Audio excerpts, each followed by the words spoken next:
সুপ্রিয় বন্ধুগণ, আসসালামু আলাইকুম। দূরে কাছে দেশে অথবা বাইরে থেকে বন্ধুরা ঠিক এই মুহূর্তে যে যেখান থেকে বাস্তব পরীর অলৌকিক গল্প শোনার জন্য আমার সাথে জয়েন করেছেন আমি আপন। আর যে আপন জীবনের গল্পের 1420তম পর্বে আপনাকে প্রতিদিনের মতো স্বাগতম জানাচ্ছি। বন্ধুগণ, আজ আমি আপনাকে শোনাবো সিলেটের ভাই হাফেজ ইব্রাহিম হোসেনের জীবনের চরম ভয়ঙ্কর রকম এক অলৌকিক বাস্তব জীবন কাহিনী। বন্ধুরা, আজকের গল্পের টাইটেল 700 বছর বয়সী এক পরীর সঙ্গে সংসার করছে 21 বছরের কোরআনে হাফেজ। সত্য ঘটনা। জানি এটা শুনে আপনারা সবাই অবাক হয়ে গেলেন যে ভাই, তাহলে পরী বাঁচে কত বছর? সত্যি কথা বলতে একটা পরী বা একটা জিন পৃথিবীতে কত বছর বেঁচে থাকে তার কোনো সঠিক ধারণা কেউই দিতে পারে না। তবে আমি অবাক হয়ে গেলাম যে 700 বছর বয়সে একটা পরী কেনই বা 21 বছরের একটা কোরআনে হাফেজকে বিয়ে করবে। কি এমন রহস্য আর সৌন্দর্য লুকিয়ে আছে ওই হাফেজের মাঝে। আমি আশা করব আপনারা গল্পটা শুরু থেকে শেষ পর্যন্ত শুনবেন এবং গল্প শুনে আপনারা এই ধরনের প্রশ্নগুলোর উত্তর নিজেরাই পেয়ে যাবেন। গল্প শেষে আমাদের সিলেটের ভাই হাফেজ ইব্রাহিম হোসেনকে আপনার মতো করে একটা মন্তব্য কমেন্ট বক্সে লিখবেন। ধন্যবাদ সবাইকে। সুপ্রিয় বন্ধুগণ, আসসালামু আলাইকুম। আমার নাম মোহাম্মদ ইব্রাহিম হোসেন, আমার বাড়ি সিলেট। বন্ধুরা, আমি আমার জীবনের গল্পটা শুরু করার শুরুতে আপনাদেরকে আমার পরিবারের সম্বন্ধে জানিয়ে রাখি। আমার পরিবারে আমি আছি, আমার বাবা আছে, মা আছে, রয়েছে আমার ছোট 2টা বোন সহ আমার দাদিমণি। আমাদের পরিবারটা সিলেট শহরের সিলেট বিভাগের অদূরের কোনো এক ছোট্ট গ্রামে এক নিম্ন মধ্যবিত্ত পরিবার। আমার বাবা পেশা একজন ছোটোখাটো ব্যবসায়িক। ছোটোবেলা থেকে আমার জীবনটা অনেক চ্যালেঞ্জিং একটা জীবন। সমাজের 8-10টা সাধারণ ছেলের মতো আমার জীবনটা নয়। আমি এক দুঃখ কষ্ট সেই শৈশব থেকে বহন করে বেড়াচ্ছি। যখন থেকে আমি বুঝতে শিখি, একটু একটু করে বড় হই, আমি তখন আমার মায়ের নির্যাতনে জর্জরিত হতে থাকি। ছোট বয়সে জানতে পারি যে মানুষটাকে আমি মা বলে ডাকছি আর যে কিনা আমাকে কারণে অকারণে আমার গায়ে হাত তুলে আমাকে নির্যাতন করে, সে মূলত আমার মা নয়। হ্যাঁ, সে আমার মায়েরও আরও উপরে, কারণ সে হচ্ছে আমার সৎমা। এই সৎমায়ের নির্যাতনে আমি ছোটবেলা থেকে নির্যাতিত। আমার বাবা আমার সৎমায়ের কথায় উঠতো আর বসতো। আমার সৎমা যখন ঠিক যেটা বলতো আব্বা সেটাই অক্ষরে অক্ষরে পালন করত। আমার কথার কোনো মূল্য আমার বাবা দিত না। আমার দাদি আমাকে অনেক ভালোবাসতো, যার জন্য দাদি আমাকে বেশিরভাগ সময় ঘরের মধ্যে লুকিয়ে খাবার খাওয়াইতো এবং সৎমা যখন বিনা কারণে আমার গায়ে হাত তুলতে আসতো, আমার দাদি তখন দেওয়াল হয়ে দাঁড়াতো সৎমায়ের সামনে। অনেক ভালো আমার দাদি আমাকে বাসতো, কিন্তু আমার সৎমা আমার দাদিকেও খুব বেশি একটা মূল্যায়ন করতো না। আমার দাদি আমার সম্বন্ধে বেশি কথা বলতে গেলে আমার সৎমা উল্টো আমার দাদিকেও মারার জন্য চাইতো।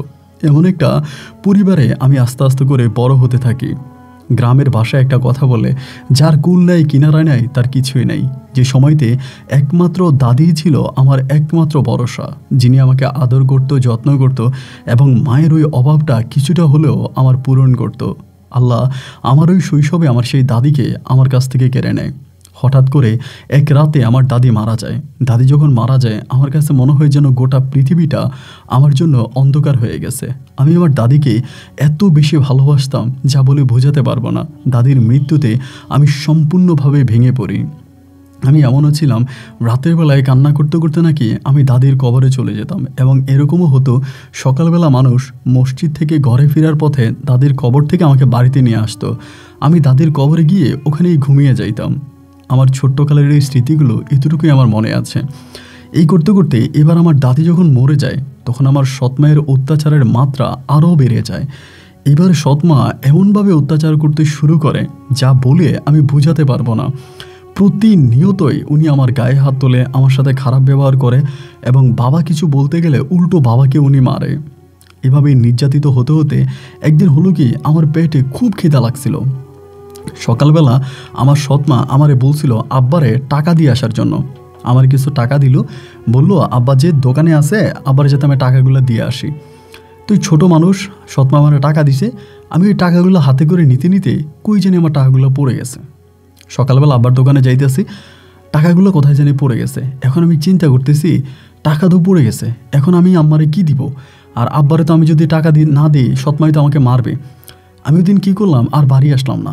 বাড়ি না আসার পরে দুপুরবেলা, প্রায় দুপুর কাছাকাছি হয়ে গেছে, আমাদের বাড়ির থেকে মোটামুটি খানিকটা দূরে একটা পাহাড় আছে, অনেক বড় একটা পাহাড়, এবং পাহাড়ের ওই পাশটাই হচ্ছে ইন্ডিয়া।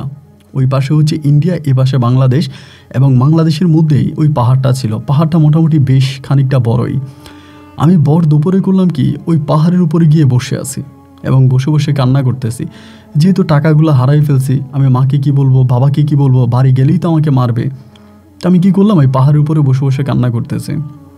আনুমানিক দুপুর সময় মানে আপনার জোহরে আজানের কিছুক্ষণ পরে সূর্য ঠিক তখন একদম মাথার উপরে। ওই সময় আমি ওর হরিণ অনেক পছন্দ করতাম।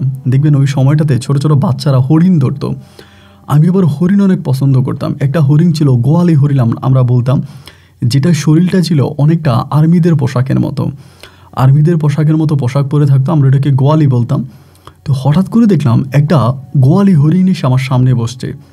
হরিণটা এত সুন্দর, যেটার বর্ণনা আমি আপনাকে দিয়ে শেষ করতে পারবো না। আমি আমার জীবনে অনেক হরিণ ধরেছি, কিন্তু এত সুন্দর হরিণ আমি আর দেখি নাই। দেখার পরে আমি তখন করলাম কি, এটার পিছন পিছন যাচ্ছিলাম। এটা সামনে যাচ্ছে, আমি মুখের মধ্যে থুতু দিয়ে এটা ধরার জন্য ট্রাই করতেছিলাম, আমি ধরবো। যতই ধরতে যাই এটা আরও দৌড়ে চলে যায়, আবারও ধরতে যাই আরও দৌড়ে চলে যায়। এভাবে একটার পর একটা আমি এটা মানে একটু একটু করে এটার পিছনে আমি যাচ্ছি। যেতে যেতে যেতে যেতে কোথায় যে যাচ্ছি তার কোনো হুঁশ কিন্তু আমার নাই। শুধুমাত্র হরিণটাকে ধরতে হবে এই চিন্তা ভাবনা আমি তখন দৌড়াচ্ছি। আমার পেটে প্রচুর খিদা লাগছে। এই করতে করতে হরিণটা করলো কি, আমি কই চলে গেছি আমি জানি না, মানে আমি ঠিক জানি না যে আমি কোথায় চলে গেছি এই হরিণের পিছনে পেছনে। একটা সময় দেখলাম একটা ঘর, মানে ঘরটা মোটামুটি কিছুটা ভাঙা, এরকম একটা ঘরের ভিতরে হরিণটা ঢুকে গেছে। তো হরিণটা যখন ঘরের ভিতরে ঢুকে গেল, আমি তখন পিছনে দৌড়িয়া ওই হরিণটাকে ধরার জন্য ঘরের ভিতরে ঢুকে গেলাম। ঘরে ঢুকে দেখি একজন মহিলা শুয়ে আছে।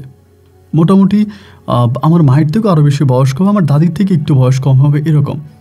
মহিলার দেখে আমি মহিলার দিকে তাকায় আছি, এবং এই মহিলার চেহারার মধ্যে আমি কেমন জানি আমার দাদির চেহারার একটা মিল পাচ্ছি।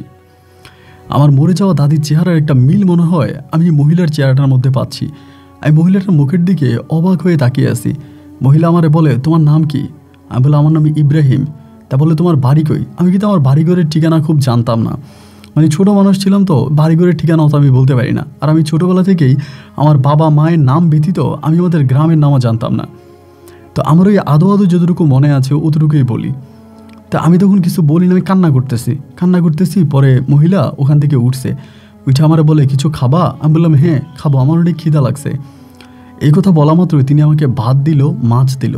তো ভাত মাছ পাইয়া আমি গুম গুম করে অনেকগুলো খাবার খাইছি। খাওয়ার পরে আমি বলতেছি, আপনি কে? বলে, তুমি কে? আমারে বলে। আমি বললাম, আমি তো হরিণ ধরতে আসছিলাম, হরিণটা আপনার ঘরের ভিতরে ঢুকে গেছে, আমি হরিণটা ধরতে আসছিলাম, আমি তো আপনার চিনি না, আমার বাড়ি কোথায়, আমি বাড়ি যাব। পরে আমারে বলে, তুমি কি খুব কষ্টে আছো? তোমার কি তোমার মা খুব মারে? এমনি আমারে বলে। আমি বললাম, হ্যাঁ আমার মা আমারে খুব মারে, আর ওইটা আমার সৎ মা, আমার আপন মা না, আমারে খুব বেশি মারে। এই জন্য আমি হরিণটা দেখছিলাম, হরিণ ধরতে ধরতে আমি আসছি, আমার হরিণটা কই? বলে, তুমি আমার সাথে থাকবা? আমি বললাম, হ্যাঁ থাকবো। বলে, ঠিক আছে তাহলে আমার সাথে থাকো, আমার সাথে থাকলে আমি তোমার খাবার দিব, এখানে সেখানে নিয়ে যাব, তখন তোমার আর কেউ মারতে পারবে না। তো ছোটো মানুষ তো, উনি যেভাবে আমাকে বুঝাইছে আমি ওভাবে ওনার সাথে থাকতে শুরু করি। এখন আমি ওনাকে মা বলে ডাকি। উনি আমাকে বলে যে, তুমি আমাকে মা বলে ডাকবা? তাই আমি বললাম, ঠিক আছে। তা আমি ওনারা মা বলে ডাকি। তো উনি করে কি, ওই ঘরের মধ্যে উনি একাই থাকে, ওনার স্বামী বা ওনার অন্য ছেলে মেয়ে কাউকে দেখি না, ওই ঘরটার মধ্যে উনি একাই থাকে। তো এই রাত আমি ওনার সাথে ছিলাম। রাতে আবার অনেক কান্না করছে, মার কাছে যাব, বাবার কাছে যাব, কান্নাকাটি করতেছি। রাতটা ওনার কাছে ছিলাম। সকালবেলা উনি আমাকে নিয়ে মাঠের মধ্যে গেল সবজি তোলার জন্য গেছে। তো অন্য অন্য মহিলারা জিজ্ঞেস করে, কে গো এটা? বলে, আমাদের মেহমান। উনি বলে, এটা আমাদের মেহমান। তা আমি ওনার সাথে থাকতে শুরু করলাম।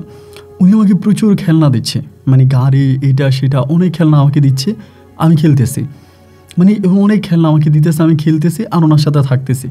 এখন মূলত মানে উনি কে বা এই ঠিকানা কোথায়, আমি আসছি কোথায়, এর কোনো কিছু কিন্তু আমি জানি না। যে আমি কোথায় আসছি বা এই ঠিকানাটা কোথায়, এই মহিলাটাও বা কে, আমি কেনই বা তার সাথে আসি, এর কোনো ব্যাখ্যা কিন্তু আমার কাছে নাই। উনি আমাকে রাখতেছে আর আমি থাকতেছি। ঠিক এরকম করতে করতে অনেকগুলো দিন অতিবাহিত হয়ে গেল এবং আমি ওনাকে মা করে ডাকতাম। সবাই মনে করতো যে মহিলাটা মনে হয় আমাকে পালক আনছে, আমি সম্ভবত তার পালক সন্তান। এরপরে তার বাড়ির কাছে মোটামুটি খানিকটা দূরে একটা মাদ্রাসায় উনি তখন আমাকে ভর্তি করায়। ওনার পরিচয় দিয়ে ওনার ঠিকানায় আমাকে একটা মাদ্রাসায় উনি তখন ভর্তি করায়। মাদ্রাসায় ভর্তি করানোর পরে আমি সেই মাদ্রাসায় যাইতাম।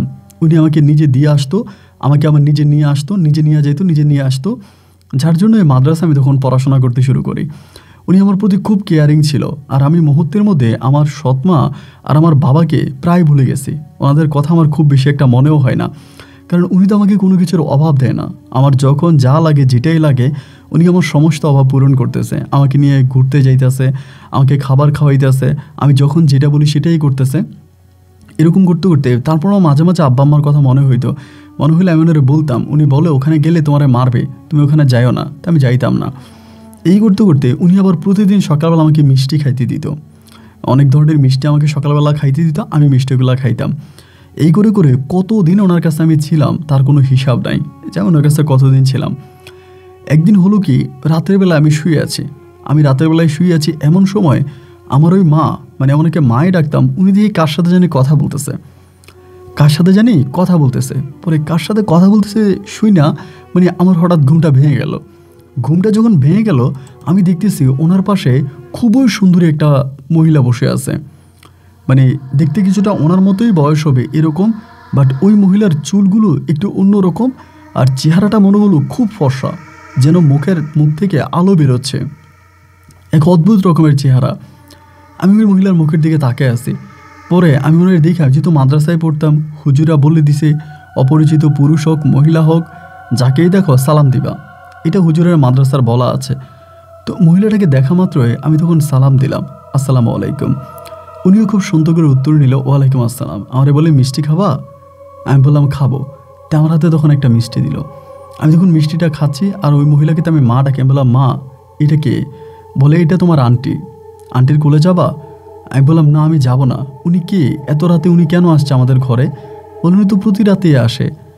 প্রতি রাতে আসে? আমি তো কোনোদিন ওনাকে দেখি নাই। উনি প্রতি রাতেই আসে? বলে হ্যাঁ, উনি প্রতি রাতেই আসে। তো আমি তখন ওইখানে বসে আছি, উনি তখন আমার মাথায় হাত বুলিয়ে দিতেছে, আমার আদর করতেছে। আমার খুব ভালো লাগলো, এবং এরকম করতে করতে আমি ঘুমিয়ে গেছি। তো ঘুমিয়ে যাওয়ার পরে পরের দিন আমি যখন মাদ্রাসায় যাইতেছি, আমার মা আমাকে মাদ্রাসায় নিয়ে যায়। যেতে যেতে উনি আমাকে বলতেছে, আমাকে আমার নাম জিজ্ঞেস করছিল। আমি আমার নাম বলছিলাম ইব্রাহিম। তো ওইখানে আমাকে ইব্রাহিম বলে ডাকে। আমার বলে, ইব্রাহিম, ওই গতকালকে রাতে যে তোমার আন্টি আসছিল, তোমার যে মিষ্টি দিছে বা তোমার যে আদর করছে, এটা কিন্তু কাউকে বলবা না, মনে থাকবে? এটা কাউকে বলবা না। আমি বললাম, কেন?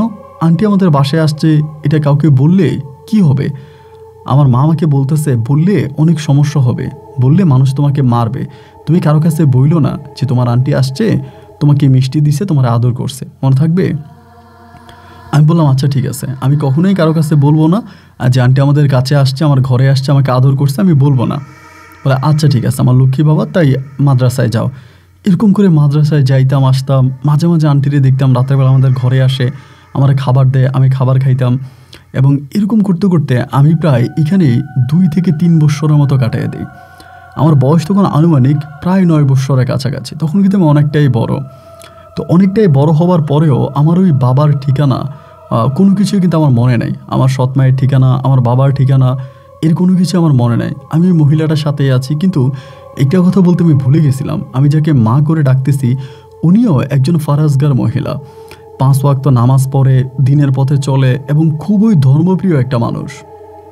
নামাজ কালাম এমনভাবে উনি নামাজ পড়ে, এমনভাবে আল্লাহর পথে চলে যা বলার মতো না।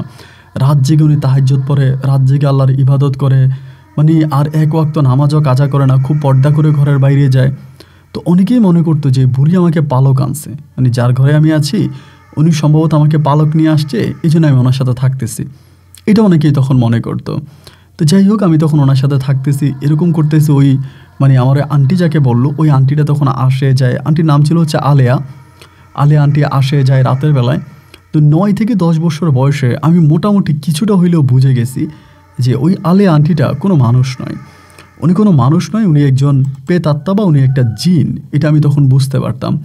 তারপর আমি কাউকে বুঝতে দিতাম না, কারণ এত বছরে ওনার সাথে প্রায় প্রতি রাতেই দেখা হতো, কথা হতো, মাঝে মাঝে রাস্তাঘাটেও দেখা হইতো। তো তখন আর নিজের ভিতরে এই জিনিসটা, মানে একটা স্বাভাবিক মানুষ হঠাৎ করে একটা জিনের সাথে দেখা হলে যেমনটা ভয় পাবে বা অনেকটা আতঙ্কিত হয়ে যাবে, আমি কিন্তু এমনটা কখনোই হতাম না। কারণ উনি আমার সাথে আসতো, কথা বলতো, দেখা হতো, উনি আমার কাছে একজন সাধারণ মানুষের মতোই ছিল। এরকম করে আমার বয়স যখন প্রায় 12 বৎসরের কাছাকাছি, আনুমানিক আর কি, আমার তো ওই সময় আমি কাউন্ট করি নাই, বাট আনুমানিক বয়স মোটামুটি 12 বৎসর। ওই রকম বয়সে আমার সৎমা, মানে সৎমা বলতে আমার যে মা আর কি, উনি হঠাৎ করে মারা যায়। উনি মারা যায়, উনি অসুস্থ ছিল, অনেক দিন ধরে অসুস্থ ছিল। তো উনি যখন অসুস্থ মারা যায়, মানে মারা যাওয়ার আগ মুহূর্তে উনি বারবার বলতো যে ইব্রাহিম, আমি মরে গেলেও তোমার কোনো সমস্যা নেই, তোমার এই আন্টি আছে আলেয়া, তোমাকে আলেয়া আন্টি দেখাশোনা করবে, তোমাকে আদর করবে, এবং তোমার যত ধরনের সমস্যা হয় উনি দেখবে, তুমি ভয় পাইও না, এবং উনি তোমার সাথে সবসময় থাকবে। তা আমিও তখন মোটামুটি 12 বছরের বয়স, ছোটো তো আর না, সবই তো বুঝি, 12 বছরের একটা ছেলে তো আর ছোটো না, আমি সব কিছু বুঝতাম। তো মা মারা গেলো, মা মারা যাওয়ার পরে মাকে মাটি দিলাম, দাফন কাফন করলাম, করার পরে মায়ের যে ঘরটা আছে ওই ঘরের মধ্যে আমি তখন থাকতে শুরু করলাম। ঘরের মধ্যে থাকতেছি, মাদ্রাসায় যাইতেছি, মাদ্রাসায় পড়াশোনা করতেছি, এবং প্রতি রাতে ওই আলিয়া আন্টি আমার ঘরে আসতেছে। আমার খাবার দাবার থেকে শুরু করে, আমার টাকা পয়সা থেকে শুরু করে, আমার যাবতীয় যত যা লাগতেছে সবই উনি দিতেছে। আমাকে কোনো কিছুর অভাব উনি দিচ্ছে না। আমি আর এখানে থাকি, চলাফেরা করি, এরকম করতে করতে আমার বয়স তখন প্রায় 15 বছর হয়ে যায়। তো 15 বছরে আমার কণ্ঠ খুব মধুর ছিল, অনেক মিষ্টি কণ্ঠ ছিল। আমাদের মাদ্রাসায় একদিন একটা অনুষ্ঠান হয়, অনেক বড় একটা অনুষ্ঠান হয়। তো সেই অনুষ্ঠানে আমাকে তখন নিয়ে যায়, আমি তখন অনুষ্ঠানে কেরাত গাই, মানে গজল গাই। তো মাইকে তখন গজল গাইতাম, এবং মাইক্রোফোন তখন তো একটা মাইক অত সস্তা ছিল না, এখন যেরকম ওয়াজ মাহফিলের মধ্যে মাইক চলে আসে, বাট ওই সময় মাইক খুব রিয়ার বিষয় ছিল। তো মাইকে তখন আমি গজল গাই, আমার কণ্ঠ খুব সুন্দর ছিল, মানে এত সুন্দর ছিল তা বলার মতো না। তো আমাকে বিভিন্ন জায়গায়, ধরেন ধর্মীয় অনুষ্ঠানগুলোতে আমাকে নিয়ে যাওয়া হইতো, অনেক ধরনের কোরআনে খতম বা ওয়াজ মাহফিল থেকে বড় বড় অনুষ্ঠানগুলোতে আমাকে নিয়ে যেতাম। আমি সেখানে মানে কেরাত গাইতাম, গজল গাইতাম, এবং আমি কোরআন তেলাওয়াত করতাম। তো আমার ওই কোরআন তেলাওয়াত এত মধুর ছিল যা বলার মতো না, এত মিষ্টি মধুর আমার কোরআন তেলাওয়াত ছিল। এইভাবে দিন আর রাতগুলো কাটতেছে, এবং আমারও সময়গুলো দিব্য অনেক ভালোভাবেই কাটতেছে। এরকম করে অনেকগুলো দিন কেটে গেল। একদিন হলো কি, রাতের বেলায় আমার বয়স তখন আনুমানিক প্রায় আপনার 16 কি 17 হবে। তো আমার বয়স যদি 16 বা 17 হয়, আমি দেখতে শুনতে কিন্তু অনেকটা বড় হয়ে গেছি, অনেকটা লম্বা হয়ে গেছি, এবং দেখলে মনে হয় না যে আমার বয়স 16-17, যে কেউ দেখলে বলবে 25-30 হয়ে গেছে, স্বাস্থ্য অনেক বেড়ে গেছে, মুখের মধ্যে দাঁড়িয়ে আছে, মানে দেখলে মনে হয় না যে আমার বয়সটা এত কম। তো একদিন হলো কি, আমার মা, মানে ওই যে আমার মা বলতে আন্টি আর কি, আলিয়া আন্টি, গলার মধ্যে কি যেন একটা পরে আসছিল মালা। তো মালাটা কিছুটা আপনার মানে শামুক, ওই যে শামুক দিয়ে কক্সবাজারে যে ধরনের মালাগুলো বিক্রি করে না, কিছুটা ওই টাইপের আমার কাছে মনে হলো। দেখার পরে আমি বললাম যে আন্টি আমার মালাটা দিয়ে যান। উনি আমারে বলে, না ছেলেরা মালা পরা ভালো না। আমি বললাম এটা আমার খুব পছন্দ হয়েছে, আপনি আমার এটা দিয়ে যান। জোরাজোরি করছে, উনি আমাকে দিছে। তো দেওয়ার পরে আমারে বলল, এটা কিন্তু তুমি কাউকে দেখাইও না, এটা নিজের কাছেই রাখবা, যাতে কেউ না দেখে। আমি বললাম আচ্ছা ঠিক আছে। তো এইটা আমি রেখে দিয়েছি। রেখে দেওয়ার পরে একদিন হলো কি, আমি এটা গলায় দিছি, ইচ্ছা করে গলায় দিছে। গলায় দেওয়ার পরে আমি বিকেলবেলা হাঁটতে বেরোইছিলাম, আপনার আসরের নামাজের পর মুহূর্তে হাঁটতে বেরোইছি। তো আমার মায়ের যে বাড়ি ছিল ওইটার পাশে একটা হিন্দু পাড়া আছে, সনাতন পাড়া বলে। ওই সনাতন পাড়ার দিকে আমি তখন হাঁটতে গেছি। হাঁটতে যাওয়ার পরে একজন হিন্দু লোক আমার গলার মধ্যে তখন এই জিনিসটা দেখতে পাইছে। ওখানকার একজন হিন্দু লোক দেখতে পেয়ে আমাকে বলে, এটা কি? আমি বললাম এটা একটা জিনিস আমি পড়ি। বলে, এটা কে দিছে তোমারে? ওই হিন্দু লোকটা বলতেছে। আমি বললাম যে এটা কেউই দেয় না, আমি বানাইছি, শামুক দিয়ে বানাইছি। পরে বলে, তুমি কি অমুক বুড়ির ছেলে? আমি বললাম হ্যাঁ। বলে, তোমার নাম কি ইব্রাহিম? আমি বললাম জি। তো আমার সাথে যে একটা অদৃশ্য কিছু আছে এটা অনেকেই ধারণা করতো, মানে সেই এলাকাতে, যে এলাকাতে আমি থাকতাম, পড়াশোনা করতাম বা বড় হচ্ছি, সেই এলাকার অনেকেই মনে করতো যে আমার সাথে অদৃশ্য কিছু একটা জিনিস আছে, বা জিন বলেন, পরী বলেন, বা যেটাই বলেন, এরকম কিছু একটা আমার সাথে আছে। সেখানকার অনেক লোকেরা এটা মনে করে। তো সেই লোকটা তখন আমাকে ডাক দিয়ে বলতেছে যে ইব্রাহিম, অনেকেই বলে তোমার সাথে নাকি একটা পরী আছে, এটা কি সত্য? আমি বললাম না না না, আমার সাথে পরী থাকবে কোত্থেকে, আমার সাথে কোনো পরী নাই। উনি আমাকে বলে যে না, তো যদি পরী না থাকবে এটা তুমি কই পাইছো? আমি বললাম যেখানেই পাইছি। কথা বলার পরে উনি তখন করলো কি, আমারে বলো চলো আমাদের বাড়ি চলো। তা আমি তো মুসলমান মানুষ, ওই পাড়া এমনি মাঝে মাঝে যাইতাম ঘোরার জন্য, হাঁটার জন্য, কিন্তু কোনো হিন্দু বাড়িতে কোনো দিন যাই নাই। উনি আমাকে বলে চলো আমার বাড়িতে চলো, মানে ঘরে নিয়ে যাবে। তা আমি যেতে চাই না, মানে আমি যাব না। তারপর উনি আমাকে জোর টোর করে আমাকে ঘরের ভিতর নিয়ে গেল। তো ঘরে নিয়ে যাওয়ার পরে উনি আমাকে সন্দেশ খাইতে দিল, অনেকগুলো সন্দেশ দিল। এগুলো আমি তখন খাইলাম। এগুলো খাওয়ার পরেই না আমার ভিতরে কেমন জানি একটা অন্যরকম অনুভূতি কাজ করতে শুরু করলো, মানে ভালো লাগতে শুরু হলো খাবারটা। কেন খাবারটা এতটা ভালো লাগলো এটা আমি ঠিক বুঝতে পারলাম না। এবং উনি আমাকে একদম দুধের মতো সাদা এই টাইপের কী জানি একটা খাইতে দিল, সেটাও আমি খাইলাম। খাওয়ার পরে আমি ওনার সাথে কী কথা বলছি কিছুই আমার মনে নেই। ওনার সাথে আমার অনেক কথা হয়েছে, কিন্তু কী কথা হয়েছে, কোন বিষয় নিয়ে কথা হয়েছে এর কোনো কিছুতে আমার কিন্তু আর মনে নেই। মনে না থাকার পরে আমি ওনার বাড়ি থেকে চলে আসতেছি। দেখেন, আমার ওই মা মারা যাওয়ার পরে আলেয়া আন্টি যত দিন ধরে আমার সাথে আছে, উনি কোনোদিনও আমাকে একটা ধমক দিয়ে কথা বলে নাই। আমি অনেক অন্যায় করতাম, ওনার কথার বাইরে যেতাম, অবাধ্য হইতাম, কিন্তু কোনোদিনও আমার সাথে কোনোদিনও খারাপ ব্যবহার করে নাই, দুর্ব্যবহার করে নাই। আমাকে খুব আদর করে বুঝাইতো। সেদিন হলো কি, ওই হিন্দু পাড়া থেকে সনাতন পাড়া থেকে যখন আসতেছি, একটা তাল গাছের নিচে উনি আমাকে ধরছে। এখানে দইরা প্রথম ওনার হাতটা আমার মুখের ভিতরে ঢুকাই দিছে। মুখের ভিতরে ঢুকাই দিয়া আমার পেটের ওই যে খাবারগুলো ছিল হিন্দু বাড়িতে যা খাইছি এগুলো সব বের করে ফেলছে। বের করেই প্রথম উনি আমার গায়ে হাত দিছে। একটা থাপ্পড় আমাকে মারছে, আমার পুরো গাল মনে হয়ে ফেটে রক্ত বেরিয়ে যাবে। আমার বলে, তুই বাড়িতে গেলি কেন? ওই বাড়িতে কেন গেলি? আর আমি তোকে বললাম যে বালা কাউকে দেখাবি না, ওই লোককে কেন দেখাইলি? এই কথা বলে আমার গলা থেকে উনি মালাটা খুলে নেয়। গলা থেকে মালাটা খুলে নেয় এবং খুলে নিয়ে বলে যে, তুই আজকের পর থেকে আমি তোর কাছে আর আসবো না, আমি তোর কাছে আর আসবো না, আমি তোর সাথে কথা বলবো না, তুই খুব খারাপ, আমি তোকে ভালো মনে করছিলাম, তুই আসলে ভালো না, তুই খারাপ, আমি আর তোর কাছে আসবো না। এইটা বলে উনি তখন চলে গেছে, মানে এই কথাটা বলে চলে গেছে। রাতের বেলায় আমার গাল প্রচণ্ড ব্যথা করতেছে, উনি আর আসলো না। রাতের বেলায় উনি আসলো না। সকালবেলা ওই হিন্দু লোক আবার আমার বাড়ির সামনে আইসা আমাকে ডাকতেছে, ইব্রাহিম ইব্রাহিম, ঘরে তো আমি একাই থাকি, আর তো কেউ থাকে না। কয়েকটা ডাক দেওয়ার পর আমি সকালবেলা উঠছি, ওইটা দরজা খুলতে দেখে উনি দাঁড়াই আছে। দাঁড়াই থেকে আমরা বলতেছি, ইব্রাহিম আমি তোমার জন্য খাবার আনছি, মুরগির মাংস, ভাত, ডাল, ভর্তা, নাও খাও।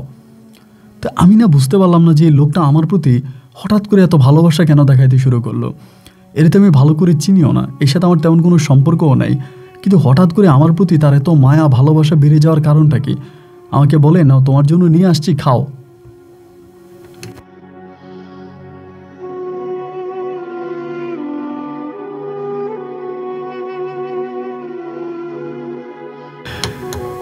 তখন হঠাৎ করে আমার মনে হলো যে আমাকে তো ওই দিন রাতে আন্টি খুব বকা, মানে গতকালকে আন্টি খুব বকাবাধ্য করছে এবং এই লোকের খাবার খাওয়াতে উনি খুব রাগ করছে।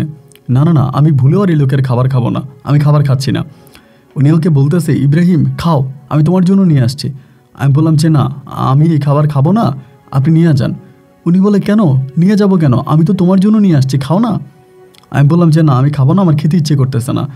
এই নিয়ে ধরেন মানে জোরাজোরি করতেছে, আমি খাবো না। উনি আমাকে বলে, কেন খাবা না, খাওয়া লাগবে, মানে খেতে হবে। আমি বললাম, আরে আমি খাবো না, আমার খেতে ইচ্ছে করে না, তা আপনি কি আমাকে জোর করে খাওয়াবেন?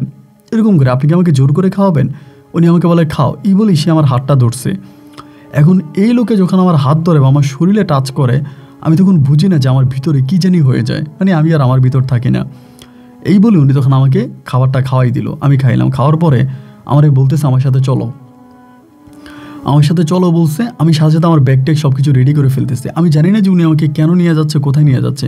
ওই সময় কিন্তু আমি আধা হাফেজ হয়ে গেছি, মানে মোটামুটি আমি অর্ধেক কোরআন মুখস্থ করে ফেলছি সেই সময়টাতে। তো উনি আমাকে ওই সময় ওনার বাড়িতে নিয়ে যাচ্ছে, মানে আমি একজন হাফেজ মানুষ, ধরতে গেলে আমার মুখ ভর্তি দাড়ি, এবং আমি মুসলিম একটা ছেলে, 5 ওয়াক্ত নামাজ কালাম পড়ি, একটা মাদ্রাসায় পড়ি। এই সময় উনি আমাকে ওনার বাড়িতে নিয়ে যাচ্ছে। কিন্তু এখানে একটা বিষয় বলে রাখা ভালো, ওই পাড়াতে, যে পাড়াতে আমি থাকতাম আর কি, সে পাড়াতে হিন্দু মুসলিমের কোনো ভেদাভেদ ছিল না। মানে হিন্দুদের কোনো অনুষ্ঠান হলে মুসলিমরা সবার আগে থাকতো, আবার মুসলিমদের কোনো অনুষ্ঠানে হিন্দুরা সবার আগে থাকতো। মানে হিন্দুর বাড়িতে গিয়ে মুসলিম ঘুমাইতো, মুসলিমের বাড়িতে গিয়ে হিন্দুরা ঘুমাইতো। মানে ধর্মের কোনো প্রাচীর বা ধর্মের কোনো দেওয়াল ওখানে ছিল না। পারস্পরিক একে অপরের সাথে এক অন্যরকম ভালোবাসার সংযোগ ছিল। তো যার কারণে উনি যখন আমাকে নিয়ে যেতে চেয়েছে, আমিও কেমন জানি বাধা না দিয়ে ওনার সাথে চলে গেলাম। ওনার সাথে চলে যাওয়ার পরে উনি তখন ওনার ঘরের মধ্যে আমাকে একরকম আটকায় ফেলছে। ঘরের মধ্যে আটকায় ফেলছে, আমাকে খাবার খাওয়াইতেছে, আমি যখন যা চাচ্ছি তাই করতেছে, কিন্তু আমাকে আর মাদ্রাসায় যেতে দেয় না। মাদ্রাসায় যেতে দেয় না বললে ভুল হবে, আমি আসলে যাই না।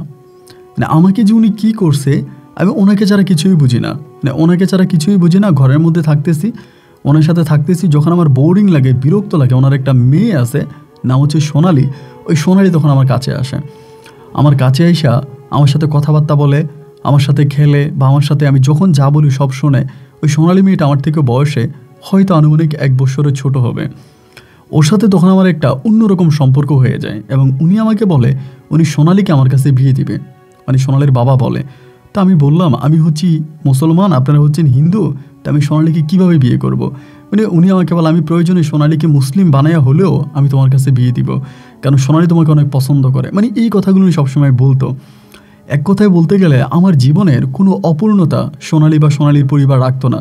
আমাকে কখনো বাসার বাইরে যেতে দিত না। মানে তাদের একটা মানে মানে বাড়ির একটা সীমানা আছে, মানে গণ্ডি আছে, এই সীমানার বাইরে আমি যেতে পারতাম না। ওর বাবা কিন্তু কোনো সাধু সন্ন্যাসী বা কোনো তান্ত্রিক কবিরাজ না।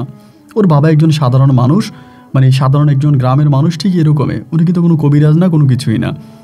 উনি ওনার বাড়ি থেকে আমাকে বেরোইতে দেয় না, আর আমিও ওই বাড়ি থেকে বেরোই না।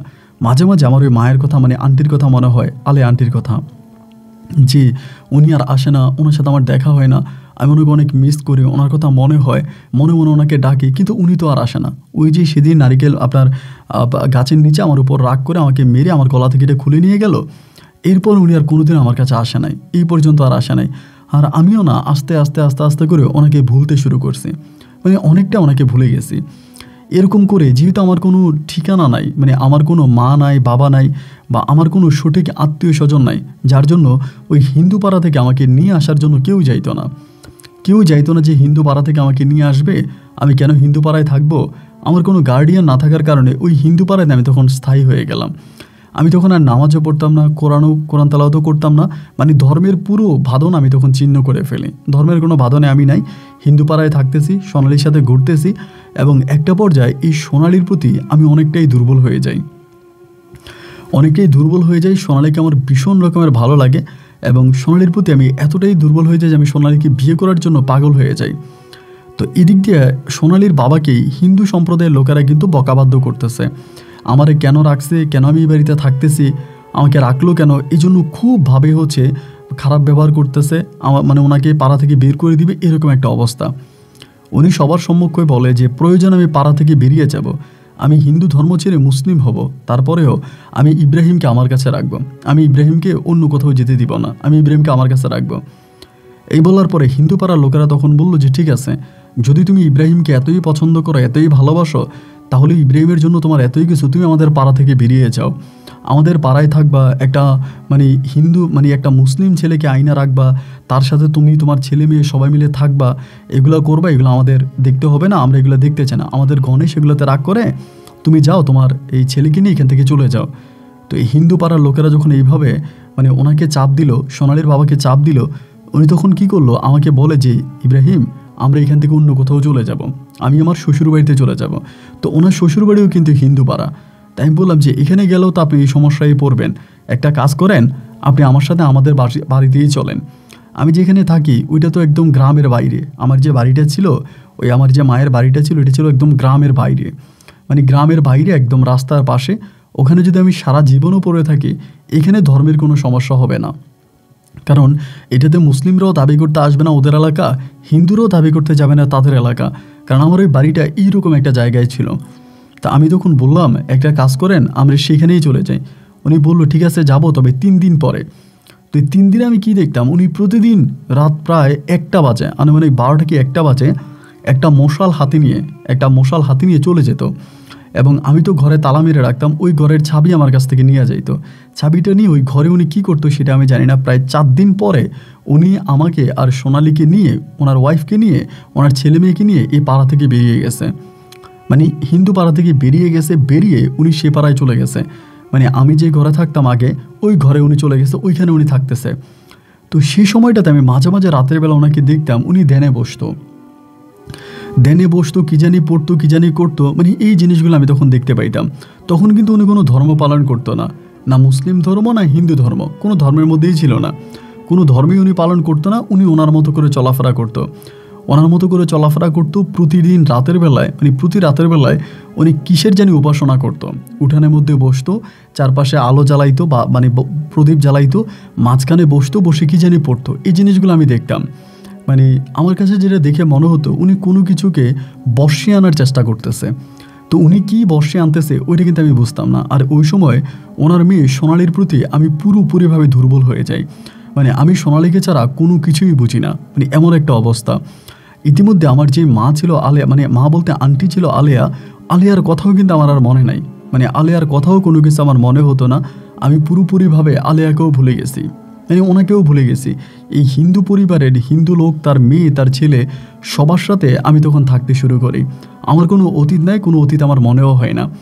এরকম করে করে অনেকগুলো দিন কেটে গেল। অনেকগুলো দিন কেটে যাওয়ার পরে একদিন হলো কি, উনি, ওনার মেয়ে আর আমি, আমরা তিনজন, মানে সোনালী, আমি আর ওই হিন্দু লোকটা ওনার শ্বশুর বাড়িতে যাবো কোনো একটা কারণে। ওনার শ্বশুর বাড়িতে যাবো। এখানে কিন্তু একটা বিষয় বলে রাখি, আমার পাড়ার লোকেরা, আমার এলাকার লোকেরা মনে করতো ওই হিন্দু লোকটা আমার প্রতি সিম্প্রীতি জাগছে, মানে আমার প্রতি মায়া জাগছে, ভালোবাসা জাগছে, যার কারণে ওই হিন্দু লোকটা আমাকে সাহায্য করতেছে, মানে আমাকে সাহায্য করতেছে, তার বাড়িতে রাখতেছে, খাওয়াইতেছে। তো উনি আমাকে সাহায্য করে, এটাই সবাই মনে করে এবং এটাই সবাই ভাবতেছে যে না, হিন্দু লোকটা অনেক ভালো, আমাকে সাহায্য সহযোগিতা করতেছে, আমাকে ওনার বাড়িতে রাখতেছে, বা উনি আমাকে নিয়ে আলাদা থাকতেছে হিন্দু লোকেরা চাপ দেওয়ার পরে। এবং এই জন্য অনেক মুসলিমরাও কিন্তু ওনাকে পছন্দ করতো। তো ওনার ওই মেয়ের বাড়িতে রওনা দিছি। যাওয়ার সময় হলো কি, ওই সময় আপনার বেবি ট্যাক্সি ছিল, মানে বেবি ট্যাক্সি ছিল, তাও খুব কম, এত মানে রাস্তাঘাটে তো ঠিক ছিল না, বেবি ট্যাক্সি ছিল। বেবি ট্যাক্সি দিয়ে যাইতেছি, যাইতে যেতে হলো কি, মাঝ রাস্তা বরাবর যাওয়ার পরে হঠাৎ করে বেবি ট্যাক্সিটা অ্যাক্সিডেন্ট করে। অ্যাক্সিডেন্ট করে বলতে রাস্তার পাশে এটা পড়ে যায়, খালের মধ্যে পড়ে যায়। তো খালের মধ্যে যখন পড়ে যায়, আমিও তখন পড়ে যাই, উনিও পড়ে যায়, ওনার মেয়েও পড়ে যায়।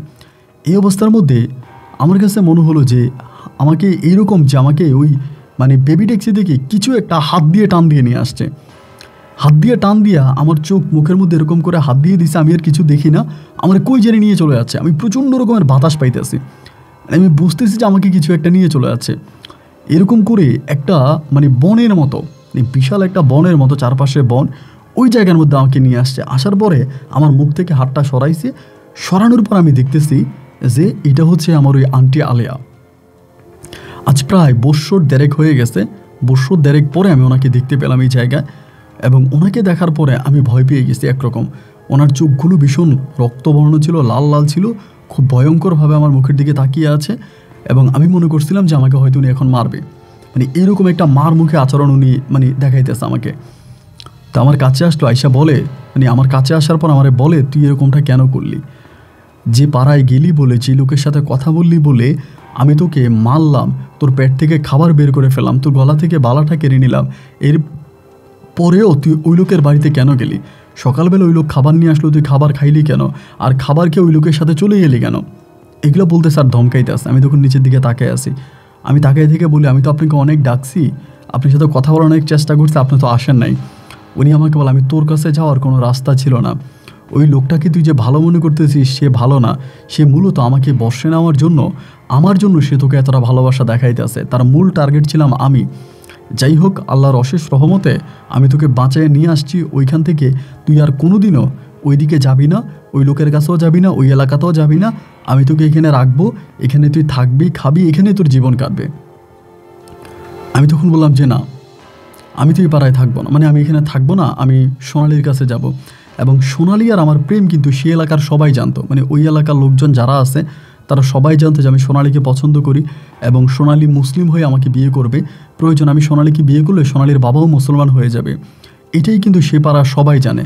এখন যেহেতু আমি সোনালীকে, যেহেতু উনি আমাকে নিয়ে চলে আসছে, আমি তখন বলতেছি যে আমি এখানে থাকবো না, আমি সোনালীর কাছে যাব।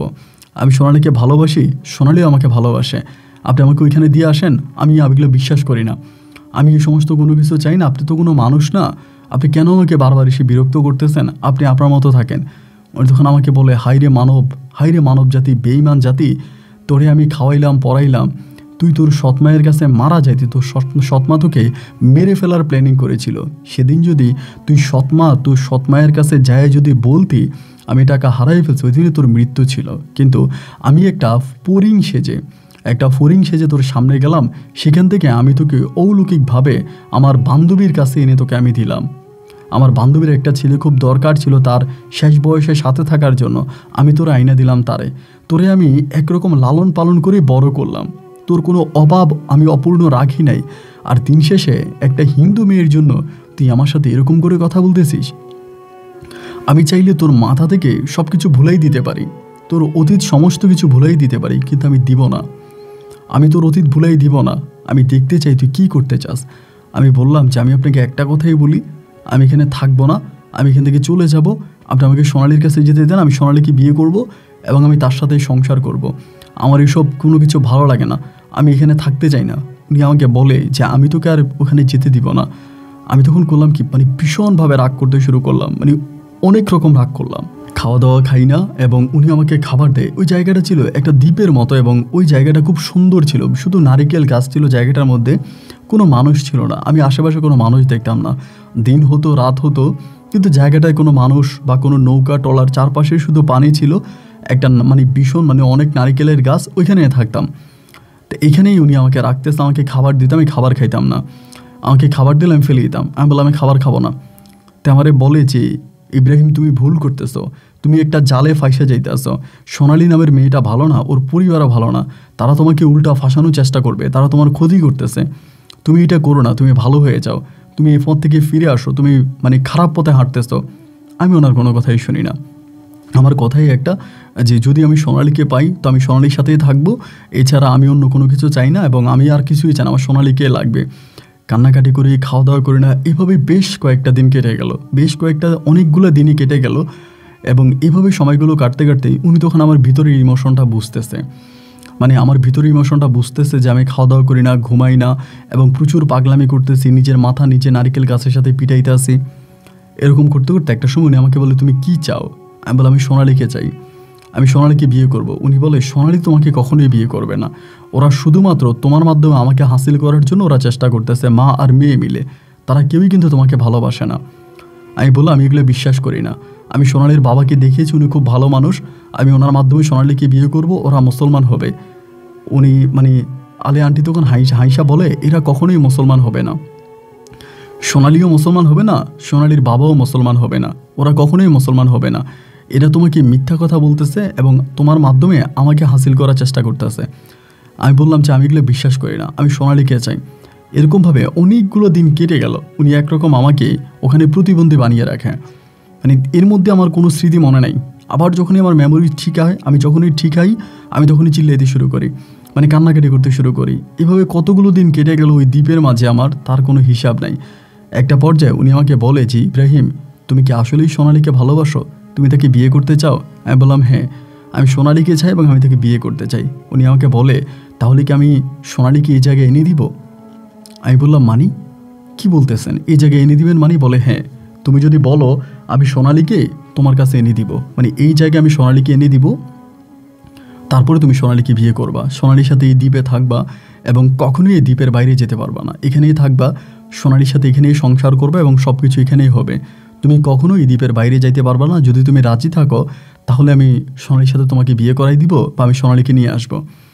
আমি বললাম যে হ্যাঁ, এটা যদি আপনি করেন তাহলে আমি ঠিক আছে, আমি আপনার প্রস্তাব মেনে নিয়েছি, আমি এটাতে রাজি আছি, আমি সোনালির সাথে এই দ্বীপে থাকতে রাজি আছি, কিন্তু সোনালির সাথেই থাকবো। বলে আচ্ছা ঠিক আছে, তবে আমি তোমার সোনালিকে নিয়ে আসবো, তুমি ঠিকমতো খাওয়া দাওয়া করো। এইটা বলার পরে আমি তখন ওই দ্বীপের মধ্যে খাওয়া দাওয়া করতে শুরু করি, খাওয়া দাওয়া করি, ঘুমাই, খুব ভালোভাবেই থাকি, মানে আমার আর কোনো সমস্যা নাই। এবং এইভাবে বেশ কয়েকদিন কাটার পরে একদিন হলো কি, উনি ঠিকই সোনালিকে নিয়ে আসছে সকালবেলা, তখন সোনালিকে নিয়ে আসছে এবং আসার পরে আমি সোনালিকে দেখে দৌড়ে যেয়ে ধরছি।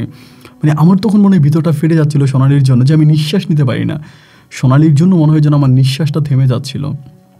সোনালিকে পাইলাম, পাওয়ার পরে ওরে জড়ায় ধরে কান্নাকাটি করতেছি, ও আমাকে মানে খুব ইমোশনাল দুজনে হয়ে গেছি। উনি পাশে দাঁড়িয়ে আছে, উনি বলে ঠিক আছে সোনালিকে নিয়ে ঘরে যাও। একটা ঘর ছিল, ওই ঘরের মধ্যে গেছি, গিয়ে আমি সোনালিকে নিয়ে বসে আছি। উনি বলে একটু পর এখানে একজন হুজুর আসবে, ওই হুজুর তোমাকে আর সোনালির বিয়ে করাই দিবে, আমি এখানে থাকবো না। তা আমি বললাম আমি সোনালিকে বিয়ে করব, সোনালি কি মুসলমান হয়ে গেছে? সোনালি বলে হ্যাঁ আমি মুসলমান হয়ে গেছি, এরকম করেই বলতেছে। তো উনি আমারে বলে যে আমি এখানে থাকবো না, সোনালির সাথে তোমার বিয়ে হবে এবং বিয়ে হলে পরে তোমরা এখানে থাকবা। তো আমি বললাম যে হুজুর কোত্থেকে আসবে? উনি বলে হুজুর আমি পাঠাবো। এই বলে উনি তখন বেরিয়ে গেল, আমিও সোনালির সাথে কথাবার্তা বলতেছি। তার খানিকটা পরেই একজন হুজুর আসছে, আলেম একজন হুজুর আসছে, আইসা আমাদেরকে দুজনে একসাথে বসাইলো, উনি কলমা পড়াইলো, আমিও কলমা পড়লাম, ও কলমা পড়লো। পড়ার পরে এই ঘরের মধ্যে আমি ওকে নিয়ে থাকতে শুরু করলাম। এবং আমার মা তো মানে আলেয়া তখন বলল যে আমি আর এখানে আসবো না, এখানে আমি তোমাদেরকে যা সব কিছু দিয়ে যাচ্ছি, এখানে তোমরা চাষবাস করবা, চাষাবাদ করবা এবং ফল ফলাদি ফলাবা, এখানে তোমরা খাবা, আর আমি আর এখানে আসবো না। আমি বললাম যে এখানে আমরা ফল ফলাদি কীভাবে ফলাবো বা এখানে আমি কিভাবে থাকবো? উনি বলে থাকতে পারবা, থাকো। তো কিভাবে থাকতেছি ভাই আপনাকে বলে বোঝাতে পারবো না। যে মানে আমার কাছে মনে হচ্ছে আমার খাবারের কোনো প্রয়োজন হয় না। মানে আমি একটা মানুষ, আমার কোনো খাবারের প্রয়োজন হয় না। আমি রাতের বেলায় ঘুমাই এবং আমার ভিতরে কোনো ক্ষুধা লাগে না। মানে ভিতরে কোনো ক্ষুধা লাগে না, কিন্তু আমার পায়খানা প্রস্রাব এই সব কিছুই কিন্তু হচ্ছে, বাট পেটের ভিতরে কোনো ক্ষুধা লাগে না। দ্বীপের মধ্যে থাকতেছি, কোনো খাওয়া নাই দাওয়া নাই, কিন্তু ঘুরতেছি। কোনো রকমের পায়খানা প্রস্রাবের কোনো মানে সমস্যাও নাই এবং খাবারের কোনো সমস্যা নাই। সব কিছু ভালোভাবেই চলতেছে। মানে খাবার আমার ইচ্ছেই করে না। মানে আমি মনে হয় যেন রাতের বেলায় ঘুমাইছি, তো সকালে ঘুম থেকে উঠে মনে হলো আমার পেট পুরো মানে ভরে আছে, মানে আমার পেট পুরো ফুল। মনে হয় যেন আমি ঘুমের মধ্যেই খেয়ে ফেলি। আমি যখন ঘুমাই তখনই মনে হয় আমি খাবার খাই। এভাবে কতগুলো দিন কেটে গেল, তার কোনো হিসাব আমার নাই। কিন্তু সেখানে উনি আমাকে মানে এই যে সোনালি, সে আমাকে পড়াইতো। মানে সে নিজে ছিল একটা হিন্দু ধর্মের মেয়ে, তার বাবা ছিল হিন্দু, কিন্তু সে খুব ভালো কোরআন পড়তে পারতো। তো আমি বললাম যে তুমি এত ভালো কোরআন শিখলা কেন? ও বলে আমি পড়তে পারি, তুমিও পড়ো। তা আমাকেও পড়াইতো। তখন মাথার মধ্যে এগুলো ছিল না আর কি, যে কোত্থেকে আসছে বা আমারেও কোরআন পড়াইতেছে, আমি কীভাবে পড়ি বা ও কেমনি আমাকে পড়ায়, ও পড়ে কীভাবে, ও জানে কীভাবে, এই সমস্ত কিছু কিন্তু মাথায় আসতো না। ও পড়াইতো, আমি পড়তাম, এবং এরকম করে তখন 1 দিন 2 দিন 3 দিন করে সময়গুলো কাটতেছে। আমি সেই জায়গার মধ্যে দিব্যি থেকে যাচ্ছি, একদম স্বাভাবিক, মানে কোনো মানুষ নাই, কিছু নাই, কিন্তু দ্বীপটা অনেক সুন্দর ওখানের মধ্যে। একটা পর্যায়ে আমার ভিতরটা কেমন জানি একটু হাঁপিয়ে আসতেছে। ওই সময় কিন্তু আলে আন্টি আর আসতো না। আলে আন্টিকে আমি দেখতাম না। একটা সময় সোনালীকে বলি আমি এখান থেকে চলে যাব, আমার এখানে ভালো লাগে না, আমি এখান থেকে চলে যাব তোমাকে নিয়ে। সোনালী বলে আমি কিভাবে যাব? আমি তো রাস্তাঘাট কোনো কিছু চিনি না, উনি আমাকে এখানে নিয়ে আসছে, আমি তোমার সাথে আসি, কিন্তু আমি এখন কিভাবে যাব? আমি তো এখান থেকে যেতে পারবো না। আমি বললাম যে দেখো আমার এখানে ভালো লাগে না, আমি এখান থেকে চলে যেতে চাই, আমি এখানে থাকতে চাই না। তো ও বলে যে আমি তো তোমাকে নিয়ে যেতে পারবো না, আমি তো চিনি না। তা আমি সবসময় আলে আন্টিকে ডাকতাম, আপনি আসেন, আপনি আমাকে এই জায়গা থেকে নিয়ে যান, আমার এই জায়গা ভালো লাগে না, আপনি আসেন। মানে ওনার কাছে খুব মানে ওনার কাছে আকুতি করতাম যে আপনি আসেন। এরকম অনেকগুলো দিন পরে উনি একদিন আসে হঠাৎ করে, এসে আমাকে বলে যে ইব্রাহিম কি হয়েছে? আমি বললাম আমি এই দ্বীপে থাকবো না, আমি সোনালীকে নিয়ে দ্বীপ থেকে চলে যাব। উনি বলে এই দ্বীপ ছেড়ে চলে গেলে সোনালীর সাথে তুমি থাকতে পারবা না, সোনালীর ফ্যামিলি তোমার কাছ থেকে সোনালীকে নিয়ে যাবে। আমি বললাম সোনালীর ফ্যামিলি আমার কাছ থেকে সোনালীকে নিতে পারবে না, আমি সোনালীকে লুকিয়ে রাখবো। উনি বলে লুকিয়ে রাখবা? কোথায় লুকিয়ে রাখবা? আমি বললাম আপনি যেভাবে সোনালীকে রাখতে বলেন আমি সোনালীকে সেভাবেই রাখবো, কিন্তু আমার এই দ্বীপে আর ভালো লাগে না, আমার নিঃশ্বাসটা বন্ধ হয়ে আসতেছে, আমি এখান থেকে চলে যাব। আমাকে বলো আচ্ছা ঠিক আছে, যদি সত্যিই তোমার এখানে খারাপ লাগে, তোমার অস্থিরতা তোমার ভিতরে কাজ করে, তাহলেই ঠিক আছে, এখান থেকে আমি তোমাকে নিয়ে যাব। তবে আমার একটা শর্ত আছে। শর্ত হচ্ছে এইটা, আমি তোমাকে যেখানে নিয়ে যাব তুমি সেখানেই থাকবা। আমি বললাম আপনি আমাকে যেখানে নিয়ে যাবেন আমি সেখানেই থাকবো, এইটা কেমন কথা? আমি ওই সোনালীদের পাড়ায় যেতে চাই। উনি বলে না, সে পাড়ায় তুমি যেতে পারবা না, সে পাড়ায় আমি তোমাকে থাকতে দিব না, আমি যেখানে তোমাকে নিয়ে যাব তুমি সেখানেই থাকবা। তো আমি বললাম ওখানে কি আমি মানুষ দেখতে পাবো? বলে হ্যাঁ অনেক মানুষ থাকবে, তুমি একটা ঘর ভাড়া নিবা এবং ঘর ভাড়া নিয়ে তুমি সোনালী কিনে ওখানে থাকবা। তবে একটা শর্ত হচ্ছে কখনোই সোনালীকে ঘরের বাইরে নিয়ে যাবা না, মানে সোনালী যাতে কখনোই ঘরের বাইরে না যায়, রুমের বাইরে না যায়, সোনালী সবসময় রুমেই থাকবে এবং তোমার কোনো অভাব অনটন থাকবে না। তখন আমি বললাম যে তাহলে তো ভালোই হয়, তাও তো আমি পৃথিবীর মানুষগুলোকে দেখতে পাবো। আমার তো এখন মনে হচ্ছে আমি ভিন্ন কোনো একটা জগতে চলে আসছি, মানে ভিন্ন কোনো একটা পৃথিবীতে চলে আসছি। এইটা তো আমার কাছে আমার পৃথিবী মনে হয় না, এটা আমার কাছে আমার পৃথিবী মনে হয় না। আমি বললাম যে ঠিক আছে, তাহলে ওই সময় কিন্তু আমি ফুললি কোরআনে হাফেজ, আমি পুরো ভালো কোরআন পড়তে পারি, কোরআন আমি মুখস্থ করতে পারি, আমি মুখস্থ করে ফেলেছি। তো সেই জায়গা থেকে তিনি তখন একবার আমাকে আর সোনালীকে ওই দ্বীপ থেকে নিয়ে আসে আলে আন্টি। আনার পরে সিলেট শহরে আমাদেরকে তখন নিয়ে যায়। সিলেট শহরে নিয়ে যাওয়ার পরে আমি তখন ওইখানে এসে আমার কিছু টাকা পয়সা দেয় উনি, এবং দিয়ে বলে ঘর ভাড়া নেওয়ার জন্য। তো ওইখানে আমি একটা ঘর ভাড়া করি, আমি আর সোনালী দুজনেই থাকি। সোনালী পর্দা অবস্থায় থাকে, মানে বোরকা পরে থাকে, শুধু মুখোশগুলো দেখা যায়, এরকম একটা অবস্থার ভিতরে তখন আমি একটা ঘর ভাড়া করি। ঘর ভাড়া করে আমি সোনালী কিনে ওই ঘরের মধ্যে উঠি। তো ওই সোনালী কিনে ঘরের মধ্যে উঠে ওই ঘরের মধ্যে আমি থাকতেছি। প্রতি রাতে আলে আন্টি আসতেছে, আমাদের খাবার দাবার ওই সময় কিন্তু উনি এসে খাবার দেওয়া যাইতো, যখন যাই কিছু প্রয়োজন হয়, যেটাই প্রয়োজন হয় উনি সব কিছু দেওয়া যাইতো, মানে কোনো কিছু উনি আমাদেরকে অভাব দিত না। ওই জায়গায় আমি তখন সোনালীকে নিয়ে থাকতেছি। 1 দিন 2 দিন 3 দিন 4 দিন কাটতেছে, এবং একটা পর্যায়ে আমার এই জীবনটা আর ভালো লাগে না। এই যে এক ঘরের মধ্যে একঘেয়েমি হয়ে বসে থাকি, আমার কাছে এই জীবনটা ভালো লাগে না। একদিন আমি তখন আমার মানে আলে আন্টিরে বললাম যে আমি একটা চাকরি করব, আমার এই জীবন ভালো লাগে। তখন আমার বয়স মোটামুটি প্রায় আপনার 21-এর কাছাকাছি, 20 কি 21 এরকমের কাছাকাছি ওই বয়স। আমি তখন বললাম যে আমি একটা চাকরি করব, আমার এই জগৎ ভালো লাগে না, আমাকে একটা চাকরির ব্যবস্থা করে দেন। উনি বলে চাকরি করবা ভালো কথা, কিন্তু তোমার বউ সোনালির বিষয়ে কাউকে জানাইতে পারবা না, কাউকে বলতে পারবা না। যদি বলো তাহলে তোমার বড় ধরনের সমস্যা হবে। আমি বললাম ঠিক আছে, আমি সোনালির বিষয়ে কখনোই কাউকে জানাবো না, আমি একান্তই সোনালিকে আমার কাছে রাখবো, সোনালিকে আমি ঘরের বাইরেও করবো না। বলে ঠিক আছে তাহলে তুমি চাকরি খোঁজো। এরকম করে করে তখন সিলেটের একটা মসজিদে আমি তখন একটা চাকরি পাই। একটা মসজিদে একটা চাকরি পাই, ইমামতি, ওখানে ইমাম লাগে। আমি খবর পাই লোকের মাধ্যমে, ইন্টারভিউ দিই, দেওয়ার পরে ওখানে আমাকে তখন ইমামতি চাকরি দেয়। আমি তখন সে জায়গায় ইমামতি চাকরি করি। তো 1 দিন 2 দিন 3 দিন 4 দিন করতে করতে আমি ওখানে চাকরি করতেছি। তো এলাকার লোকদের সাথে আমার ভালো একটা সম্পর্ক, সবাই আমার সাথে ভালো ভালো করে কথা বলে, প্রত্যেকটা লোকের সাথে আমার ভালো সম্পর্ক। এই করে আমি যেই বাসায় ভাড়া থাকতাম আর কি, যে বাসাটা, একদিন হলো কি, আমি আমার মানে মাদ্রাসার মধ্যে মানে মসজিদের ভিতরে হঠাৎ খবর পাইলাম আমার বাসার মধ্যে আগুন লাগছে। কি জানি খবর দিল যে বাসায় বিল্ডিংয়ে আগুন লাগছে। তা আমি তখন চিন্তা করলাম আর ওই বিল্ডিংয়ে তো আমার বউ আছে, মানে সোনালি আছে। তা আমি তখন বললাম কি, মসজিদ থেকে তাড়াতাড়ি বের হয়ে, মুসল্লি আর অনেকেই ছিল, সবাই তখন বিল্ডিংয়ের দিকে গেলাম। তো ওই বিল্ডিংয়ে আগুন লাগার পরে মানে বিল্ডিংয়ের অনেক মানুষ টানুষ বের হয়েছে, তাদের মাঝে আমি সোনালিকে দেখতে পাচ্ছি না, মানে সোনালি জায়গার ভিতরে নাই। একটু পরে হঠাৎ করে সোনালি জানি কোত্থেকে আসছে, এসে আমাকে বলে চলো। আমি বললাম তুমি কোত্থেকে আসলা? বলে আমি আসছি, ঘরে তো এখানে তো আগুন লেগে গেছে, আমি বেরিয়ে গেছি, আগেই বেরিয়ে গেছি সবার সাথে। আমি বললাম তো এখন কই যাবো আমরা, আমাদের জিনিসপত্র যা আছে সবই তো এখানে, সব তো পুড়ে গেল, নষ্ট হয়ে গেল। বলে তুমি এদিক থেকে চলে আসো। ও আমাকে টান দিয়ে সাইডে নিয়ে গেছে। তো সাইডে নিয়ে যাওয়ার পরে আমি একটা জায়গায় ওকে নিয়ে বসছি, মানে একটা সাইডে যাওয়ার পর একটা জায়গায় ওকে নিয়ে বসছি। বসার পরে আমি বললাম আমাদের যত আসবাবপত্র জিনিসপত্র ছিল সবই তো পুড়ে গেল, আমরা এখন থাকবো কই? ও আমাকে বলে সমস্যা নাই, আলে আন্টি আমাদেরকে সব কিছু দিবে, ওনার মাধ্যমে আমরা সব কিছু পাবো, তুমি আর একটা বাসা ঠিক করো। তো সেই সময় আমি তখন বললাম যে আমি তোমার এখন রাখবো কোথায়? ও আমাকে বলে আমাকে রাখা নিয়ে তুমি চিন্তা করো না, তুমি আপাতত বাসা খোঁজো যেখানে গিয়ে আমি থাকতে পারি। তো ও আর আমি একসাথেই তখন হাঁটতে শুরু করলাম কোথায় বাসা পাওয়া যায়। সে রাতের বেলা আমি তখন বললাম যে একটা কাজ করি, তোমাকে আমি আমার একটা পরিচিত মুসল্লির বাড়ি আছে, ওই বাড়িতে তোমাকে রাখি, আপাতত তুমি ওই বাড়িতে থাকো। হুট করে তো আমরা এখন বাসা পাবো না, আমাদের জামা কাপড় সব কিছু তো প্রায় শেষ। ওই বাসায় রেখে আবার আমি ওকে নিয়ে বিভিন্ন মার্কেটে গিয়েছিলাম, আমিও জামা কাপড় কিনছে, ও জামা কাপড় কিনছে। কিন্তু সেই সময় হলো কি, ও কারো বাসায় থাকতে রাজি না, মানে কারো বাসায় আমি ওকে রাখবো এখানেও থাকতে রাজি না, মসজিদের ভিতরে তো ঢুকবেই না। এখন আমি বললাম তাহলে আমি তোমাকে কোথায় রাখবো? ও বলে আমি আলিয়া আন্টির সাথে চলে যাব, এবং তুমি যখন বাসা টাসা সব কিছু ঠিক করবা তখন আমি তোমার কাছে আবারও আসবো। এই কথা বলার পরে আলিয়া আন্টি ওকে নিয়ে গেল, আমার সামনে থেকে নিয়ে গেল। নিয়ে যাওয়ার পরে তখন আমি 3 দিন পর্যন্ত বাসা খুঁজে পরে আরেকটা বাসা ঠিক করি। সে বাসায় আবারও সোনালি আসে। তো সোনালি আবার আমার সাথে থাকতে শুরু করে। তো যেখানে আমি মসজিদে চাকরি করি আবার বাসায়ও আসি, দুটো জায়গায় আমি একসাথেই করি। এবং এরকম করতে করতে একটা পর্যায়ে আমার ভিতরে কেমন যেন একটু সন্দেহ লাগতে শুরু হয় যে এইটা আসলে সোনালি না। এই বিষয়টা তখন মনের মাঝে সন্দেহ লাগতে শুরু হয় যে এটা আসলে সোনালি না, আমার আলিয়া আন্টিও মিথ্যা বলতেছে, বা আমি যার সাথে সংসার করতেছি সেও সম্ভবত সোনালি না।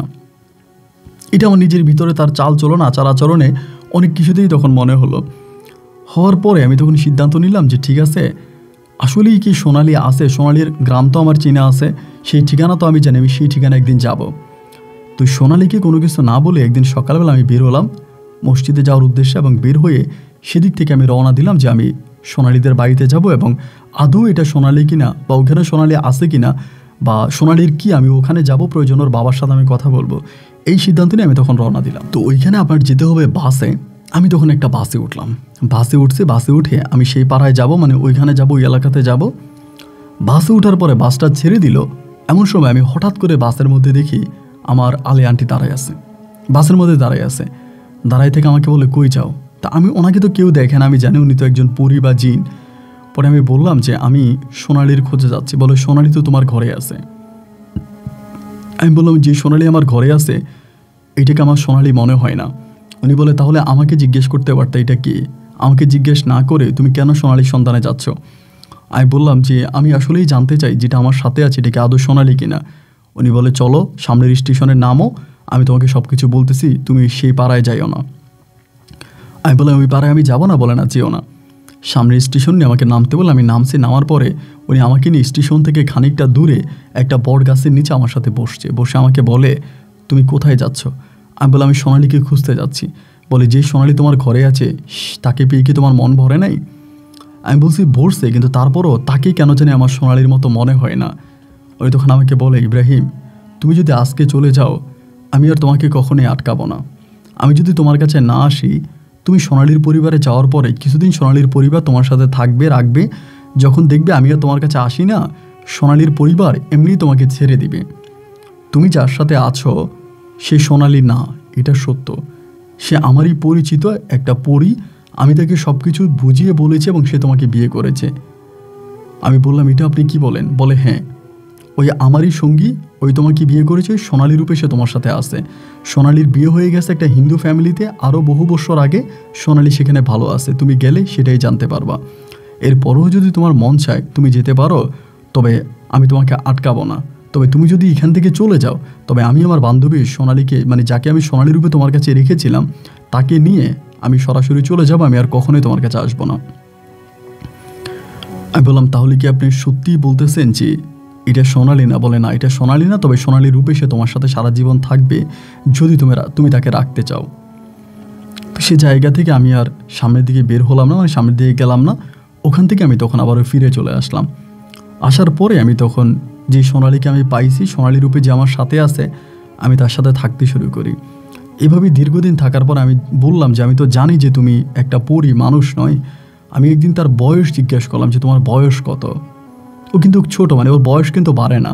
আমার বয়স বাড়তেছে, আমি বড় হচ্ছি, কিন্তু ওর বয়স কিন্তু বাড়ে না, ও একই বয়সী আছে। সেই সময় সে আমাকে বলে তার বয়স নাকি 700 বৎসর। আমি বললাম, 700 বৎসর তোমার বয়স? বলে, হ্যাঁ, আমার বয়স 700 বৎসর। তো বুঝতে পারলাম না যে সে জন্মাইছে কবে, তার বয়স 700 বৎসর। তা আমার সাথেও তখন আছে। এভাবে প্রায় আমার বয়স যখন 30 কি 32-এর কাছাকাছি হলো, তখন নিজের ভিতরে আমি যার সাথে আছি সে তো মানুষ নয়, সে একটা পরী, এই ইমোশনালগুলো নিজের মাঝে কাজ করতে শুরু করে। তখন আমি আমার মা বা আন্টি আলেয়ারে বললাম যে আমি আরেকটা বিয়ে করব, আমি এই পরীর সাথে সংসার করতেছি, ওর সাথে থাকতেছি। তো এইটা তো আসলে আমি তো জানি ও কখনো বাচ্চা কাচ্চা দিতে পারবে না, আমার তো পরিবার লাগবে, আমার পরিবার পরিজন লাগবে। আবার এই আলেয়ার মাধ্যমে আমি সেটাও জানি আমার সৎমা এবং আমার ওই বাবা তারা মারা গেছে। আমার সৎ ভাই বোনেরা আছে, তারা আস্তে আস্তে আছে, ওইখানে আমি কখনোই যাইনি, কিন্তু ওদের সম্বন্ধে আমি আলিয়া আন্টির কাছ থেকে খবর নিয়েছিলাম। তো পরে আলিয়া আন্টি আমাকে বলে, তুমি বিয়ে করতে চাই? আমি বললাম, জি, আমি বিয়ে করতে চাই, তবে সোনালীকেও রাখতে চাই। উনি বলে, ঠিক আছে, তবে তোমার দ্বিতীয় বউকে সোনালীর কথা বলো না, এরপরে যাকে বিয়ে করবা। এরপরে এই আলিয়া আন্টি আমার জন্য একটা মেয়ে খুঁজে দিল। এই সিলেটের বউকে আমি আরেকটা মেয়েকে বিয়ে করলাম। ওই মেয়েটাকে আমি তখন বিয়ে করলাম, যার নাম ছিল হাজেরা আক্তার। হাজেরা আক্তার একটা মেয়েকে আমি বিয়ে করলাম আলিয়া আন্টির মাধ্যমেই। উনি আমাকে মোটামুটি সব কিছু দূর থেকে ঠিক করে দিল। তো হাজেরাকে বিয়ে করার পরে তাকে নিয়ে আমি তখন সংসার শুরু করলাম। মাঝে মাঝে সোনালী আসতো, তার সাথে আমার দেখা হতো, তবে ওই সময়তে সোনালী আর আমার কাছে খুব বেশি একটা আসতো না। মাঝে মাঝে আসতো, মাঝে মাঝে চলে যেত। তবে এটাও শুনেছিলাম সোনালী তার শরীর আমার কাছে ব্যবহার করেনি, সোনালী অন্য একটা মেয়ের শরীর নিয়ে আমার কাছে আসতো এবং সেই মেয়েটাকে আমাকে বিয়ে করার কথা বলেছিল, কিন্তু আমি ওখানে বিয়ে করি না, তার একটা অন্য ঘটনা আছে, ওইদিকে না যাই। তো এখানে আমি তখন বললাম আমি হাজেরাকে বিয়ে করবো এবং হাজেরাকে বিয়ে করে আমি হাজেরার সাথে সংসার করতে শুরু করি। হাজেরার সাথে বৎসরখানেক সংসার করার পর আমার একটা ছেলে হয় এবং ছেলে হলে পরে আমার শেষে আরও 2টা মেয়ে হয়, শেষে আরেকটা ছেলে হয়। আমার 2 ছেলে 2 মেয়ে। এরা আস্তে আস্তে করে বড় হইতেছে এবং মাঝে মাঝে সোনালীও আসতেছে। একটা সময় হাজেরা সেই সোনালীর বিষয়ে জানতে পারার পরে হাজেরার ইচ্ছা যে আমি সোনালীকে দেখব। তো এই সোনালীকে তখন আমি আমার পরিবারকেই বলি যে ঠিক আছে সোনালী, তুমি ওর সামনে আসো। সোনালী মাঝে মাঝে ওর সামনে আসতো, হাজেরা সোনালীকেও দেখতো এবং আমার আন্টি যে ছিল আলেয়া তাকেও দেখতে পাইতো। এরপরও হাজেরা আমার সাথে সংসার করে গেছে, আমি ইমামতি করে গেছি। এই করতে করতে আমার ছেলেমেয়েরা বড় হলো, তাদের বিয়ে শাদী হলো, তাদের সন্তানাদি হলো এবং আমার একটা নাতি আছে। আমার নাতিটা আমাকে অনেক বেশি ভালোবাসে এবং এই নাতিটা আমার জান পরাণ। আমি আমার এই কথাগুলো আমার নাতিটার সাথে শেয়ার করি, যদিও আমার নাতি এই কথাগুলো বিশ্বাস করে না, যার কারণে আমি আমার নাতিকে সরাসরি সোনালীকে দেখাই এবং সোনালীকে আর আলেয়া আন্টিকে, তাদের দুজনকে দেখার পর আমার নাতিও বিশ্বাস করে যে হ্যাঁ আসলেই আমার নানাভাই, আমার দাদাভাই যা বলেছে সব কিছুই সত্য। তা আমার নাতিকে আমি সব কিছু দেখিয়েছি, যদিও আমার ছেলেকে আমি দেখাই নাই। আমার ওয়াইফ হাজেরা ও দেখেছে, আমার নাতি দেখেছে, তাদের সাথে আমি সোনালীর পরিচয় করিয়ে দিয়েছি। আমার নাতিকে আমি অনেক ভালোবাসি এবং আমার নাতির জন্য আমার দোয়া রইল, আল্লাহ যেন আমার নাতিকে ন্যাক হায়াত দান করে। আমি তাকে সব কিছু বলে গিয়েছি আমার জীবনের ঘটনাগুলো। ভালো থাকবেন, আসসালামু আলাইকুম। বন্ধুরা সবাই মনে মনে বলতেছেন যে আপন ভাইয়ের জীবনের গল্পের অনুষ্ঠানে এত গল্প শুনলাম, কিন্তু এরকম অমিল গল্প তো শুনি নাই। হ্যাঁ, গল্পটা মিল করাই দিচ্ছি। ইব্রাহিম হোসেন নামের যে ভদ্রলোক ছিলেন, তিনি ছিলেন আমাদের আজকে যে গল্প আমাদেরকে লিখে পাঠিয়েছেন ওনার নাম হচ্ছে ইসমাইল। ইসমাইলের নাতি ছিলেন হচ্ছে ইব্রাহিম। তো ওই ইব্রাহিমের নাতি ইসমাইল, এবং ইসমাইল সাহেবে উনিও একজন হাফেজ মানুষ এবং উনিও একজন ইমাম, উনি একটা মসজিদ ইমামতি করে। এবং ওই ইসমাইল সাহেবের মাধ্যমে আমি এই ইব্রাহিম সাহেবের গল্পটা পেয়েছি। এবং ইব্রাহিম সাহেব হচ্ছে ইসমাইলের দাদা, মানে বাপ মানে দাদা। তো এই নানা মানে দাদা হচ্ছে নাতির কাছে যা বলে গিয়েছিল, তার নাতি আমাকে মানে ইসমাইল সাহেব আমাকে পুরোটা গল্প লিখে পাঠিয়েছেন ইমেলের মাধ্যমে, এবং পরিশেষে তার সাথে আমার যোগাযোগও হয়। তো আমি তার এই কথাগুলোকে মানে বিশ্বাস করতে পারতেছিলাম না, আমার কাছে বিশ্বাসের জন্য যে ভাই এটা কীভাবে সম্ভব। এবং তিনি আমাকে বলে যে ভাই আমি একজন, ওনার সাথে ভিডিও কলে যখন আমার কথা হয় উনি বলে যে আমি একজন ইমাম, আমি ইমামতি করি একটা মসজিদে। আমি আপনাকে কেন মিথ্যে বলবো, আমি নিজের চোখে আমার দাদিকে দেখেছি। যে সোনালি আমির যে মহিলাটা ছিল বা যে পরীটা ছিল, তাকে সে নিজের চোখে দেখেছে। এবং তার বড় মা আলেয়া আন্টি, মানে আলেয়া যে নামের মহিলাটা ছিল, পরীটা ছিল, ওইটাকেও সে তার নিজের চোখে দেখেছে। বলে আমি আমার বড় মাকেও দেখেছি এবং আমি আমার দাদিকেও দেখেছি। সুতরাং এটা মিথ্যে হওয়ার কোনো যৌক্তিকতা নাই। আমার দাদা বেঁচে নাই, তবে দাদার কাছ থেকে পাওয়া সম্পূর্ণ ঘটনা আমি আপনাকে শুনিয়েছি। তো ইব্রাহিম সাহেব যেহেতু মারা গেছে, তার নাতির কাছে সে যতটুকু বলে গেছে, তার নাতি আমাকে সেরকমভাবেই বললো, আমি সেরকমভাবেই আপনার সাথে শেয়ার করেছি। যদি কোনো অংশে ভুল হয়ে থাকে বা না বুঝে থাকেন, আপনারা কমেন্ট করবেন, আমি চেষ্টা করবো আপনাদেরকে রিপ্লাই করার জন্য। অনেক গল্প আসলে এরকমই হয়, যেরকমভাবে বলেছে সেরকমই শুনিয়েছি। সুতরাং না বুঝলে কমেন্ট করবেন, উত্তর দেওয়ার চেষ্টা করবো। আজ এখানেই বিদায়, ইনশাল্লাহ দেখা হবে অন্যদিন অন্য কারো বাস্তব জীবনের গল্প নিয়ে। আল্লাহ হাফেজ অ্যান্ড সালামু আলাইকুম।